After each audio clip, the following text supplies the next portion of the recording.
Welcome back to जागो लाहौर। जनाब, अब कुछ बात कर लेते हैं हम हमारी पर्सनालिटी के हवाले से। कुछ चीज़ें ऐसी होती हैं जो हमारी पर्सनालिटी को बहुत ज़्यादा इन्हांस भी करती हैं और हमारी पर्सनालिटी को डिस्ट्रॉय भी कर सकती हैं।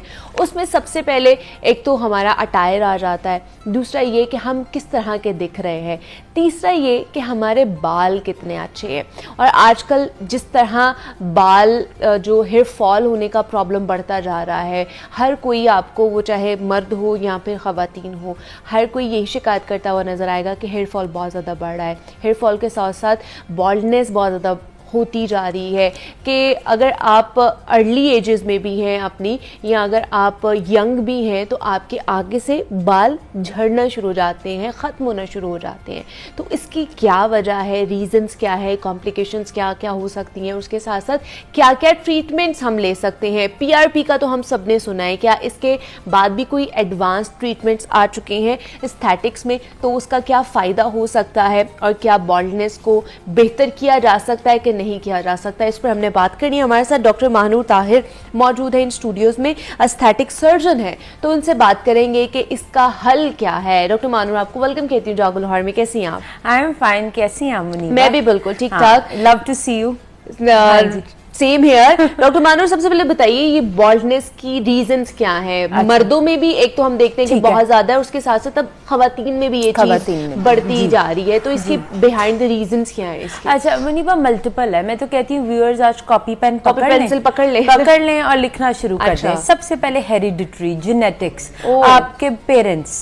आपके पेरेंट्स में बोथ साइड्स, आपके मैटरनल अंकल्स, आपके पैटर्नल अंकल्स, आपके चाचू भी, आपके मामू भी, आपकी वालदा भी, आपके वालिद भी, ठीक है। जिनके बाल का जो पैटर्न है, बच्चों में जब हम एक कैलकुलेशन निकालते हैं तो 50% तो वो ट्रेट आती है। आपके 4 भाई हैं, उनमें से 2 का पैटर्न जाएगा, राइट। आपकी 4 बहनें हैं, उनमें से 2 का पैटर्न जाएगा अगर वालदा को बॉल्डनेस है, ठीक है, या वालिद के भी ट्रेट्स आ जाते हैं, मिक्स एंड मैच होते हैं, ठीक है। सबसे पहला ये ट्रेट। अगला trait stress. You are stressed, your body is stressed, आपका हेयर फॉल होगा ही होगा, राइट। थर्ड, फीमेल्स में बात की जाए तो प्रेगनेंसी, पोस्टपार्टम। मेल्स में बात की जाए तो स्मोकिंग।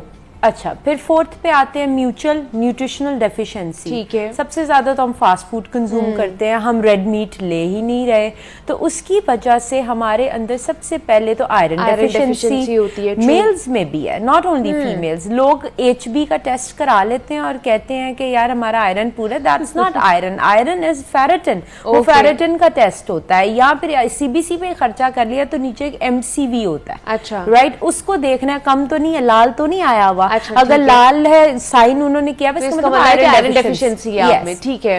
अगली चीज बायोटिन डेफिशिएंसी। मगर लोगों को आज बायोटिन का बस पड़ा हुआ, गोली खा लेते हैं, जरूरी नहीं बायोटिन की कमी से आपकी कमी आई हुई है, बाल गिर रहे हैं आपके।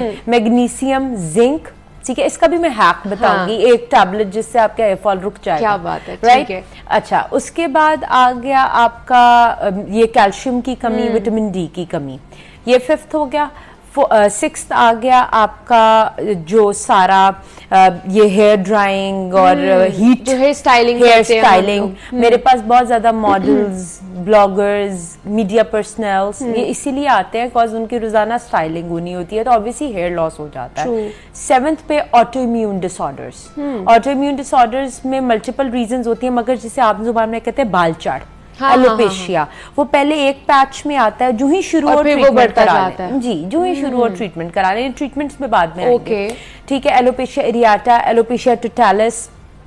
मेरे पास 3-3 साल के बच्चे आते हैं जिन्हें पैचिंग शुरू हो जाती है, वो तो ना स्मोक करते हैं ना डेफिशिएंसी होती है, उनको ऑटो इम्यून डिसऑर्डर होता है। जिस्म की मदाफाती कुव्वत आपके जिस्म के टिश्यू के खिलाफ लड़ना शुरू हो जाती है, तो that is called auto immune disorders. और उसके बाद कुछ पर्सनलाइज्ड इश्यूज भी आ सकते हैं, जिस तरह से एलोपेशिया ट्रैक्टिस, आप बहुत जोर से पीछे पोनी बांध लेते हैं तो आगे आपके फीमेल्स के बाल कम होना शुरू हो जाते हैं। और सबसे बेसिक रीजन जो लोग समझते हैं कुछ भी नहीं है, वो है इन्फेक्शन ऑफ स्कैल्प। अच्छा, 10th reason that is fungal infection. हम खुश्की को किसी खाते में नहीं लाते, हम तेल लगाई कहते हैं बस ठीक है, अगर डेंड्रफ हो गई है सर्दी में तो इट्स ओके, सर्दी खत्म होगी हमारी डेंड्रफ खत्म हो जाएगी। ऐसा नहीं होता, this is fungal infection and that causes the hair loss. यही हेयर लॉस की वजह है। आप और फंगल इन्फेक्शन के बड़े टाइप्स हैं। डैंड्रफ खाली एक कंडीशन है, डैंड्रफ की अंडरलाइंग वजूहात हो सकती हैं, सबरियोरिक डर्मेटाइटिस, जिन लोगों के कान और छाती पे भी खुश्की आती है फौरन डॉक्टर पे जाएं, उसे खाली खुश्की ना समझो, अच्छा। तेल ही ना लगाते रहें। तीसरा सोराइसिस, ये सारे कोहनियों पे, घुटनों पे और सर पे, जिनको इन 3 जगहों पे खुश्की आती है वो भी डॉक्टर को दिखाएं, वो भी सोराइसिस है। और किसी लोगों को वैसे ही स्कैल्प का फंगल इन्फेक्शन होता है, टीनिया बन जाता है, छोटे छोटे गोल वर्म्स, ऐसे गोल चीजें बन जाती हैं, ठीक है, उस पे हेयर लॉस हो जाता है, वो एलोपेशिया बन जाता है फंगल इन्फेक्शन की वजह से। अब बाल वीक हो जाते हैं। फंगल इन्फेक्शन का एक मुनीबा छोटा सा हैक है, उसी जगह पे या उसी इंसान को है जिसकी इम्यूनिटी लो है।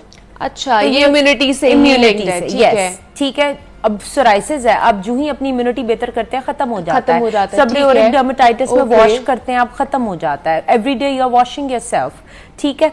सो ये रीजंस हैं 10 जो के अगर मेन रीजन हैं जो कॉमन बहुत ज्यादा देखे जाते हैं कि इसकी वजह से आपकी बॉल्डनेस या आपके बाल जो हैं वो कम होते जा रहे हैं। अब मेल और फीमेल का बॉल्डनेस का पैटर्न अलग है, एक तो होता है हेयर लॉस, ठीक है, एक होती है बॉल्डनेस। मतलब रोजाना हमारा हेयर लॉस और होता है, मतलब 100 से कह लें कि 150 हमारे बाल गिरते हैं, वो नॉर्मल है। वो नहीं, 50 से 100 नॉर्मल है, 50 से 100 नॉर्मल है, ठीक है। And when you go to like 150, इसका मतलब है you need to see a doctor. Okay, ठीक है। सेकेंडली ये कि जो बॉल्डनेस है, मेल में एम पैटर्न, हाँ, फीमेल में सेंट्रलाइज पैटर्न, सर के मिडिल के अंदर जो है वो अगर आपके बाल कम होना शुरू हो गया, इसका मतलब आप पे बॉल्डनेस हो रही है। ठीक है। अब इसका हल क्या है? इसके ट्रीटमेंट्स की तरफ चलते हैं कि एस्थेटिक्स में, इसमें मैंने जो ज्यादातर सुना है या हमारे पास ज्यादातर जो चीजें आती है, इन्फॉर्मेशन आती है, वो यही बताया जाता है कि पीआरपी करवा ले, पीआरपी करवा ले, आपकी थिकनेस बढ़ जाएगी।